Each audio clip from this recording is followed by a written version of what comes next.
Tiny Tots TV. A long time ago, in small town, there lived an old toy maker named Geppetto. He used to make wooden toys and sell them. One day, he decided to create a beautiful puppet boy. Geppetto searched for a fine log in the forest and soon found a small pine log, and he started to carve. Geppetto finally finished the beautiful puppet boy. He made him sit on a chair and started to clean up. He heard a strange voice, and he saw the puppet dancing and talking. Geppetto took the puppet in his arm and named him Pinocchio. Geppetto and Pinocchio started to have happy times together. It was time for Pinocchio to go to school, but Geppetto didn't have money to buy Pinocchio his school stationery. So he sold this old coat and gave the money to Pinocchio. He took the money and went to school with joy. Suddenly, he saw a crowd ahead. He slowly managed to make his way to the front to find what it was. He saw a big, colorful tent. It was a circus tent. Pinocchio gave money to the clown and entered the circus. The circus owner saw him dancing in the crowd. He got hold of him and locked him in a cage. Pinocchio started to cry, regretting his mistakes. Suddenly, a fairy appeared and released him from the cage.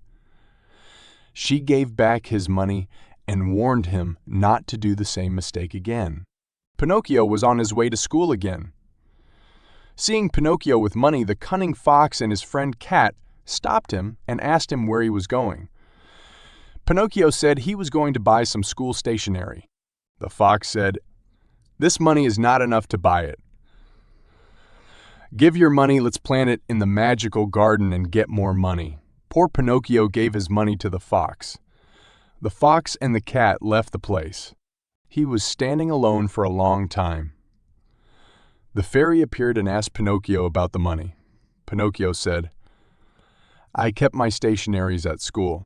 As soon as Pinocchio finished his sentence, his nose started to grow. The fairy asked him, "Are you saying the truth?"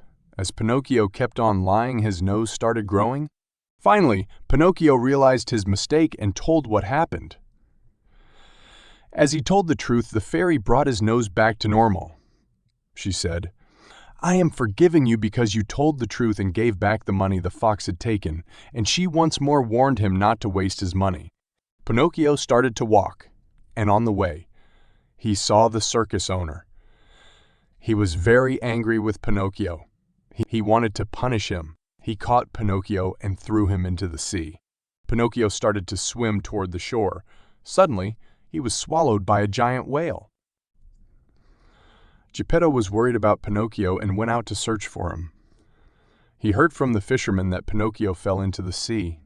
He was so worried. He borrowed a small boat from the fisherman and went into the sea. In the middle of the sea, a big wave hit the boat, and Geppetto fell into the sea. He was old and does know to swim, but he drowned. At that very moment, the big whale that swallowed Pinocchio swallowed Geppetto too. He went straight into its stomach. He saw Pinocchio crying there. Pinocchio hugged Geppetto in tears. He said sorry for not obeying him. Suddenly, the fairy appeared and rescued them. After that, Pinocchio became a very clever boy and always listened to his father. He went to school every day, and after school, he ran home to help his father in his workshop. The fairy saw what a nice boy Pinocchio became and decided to give him a prize. The fairy cast a spell and turned Pinocchio into a normal boy. Seeing Pinocchio as a real boy made Geppetto very happy. Pinocchio never lied again, and his nose always stayed where it was.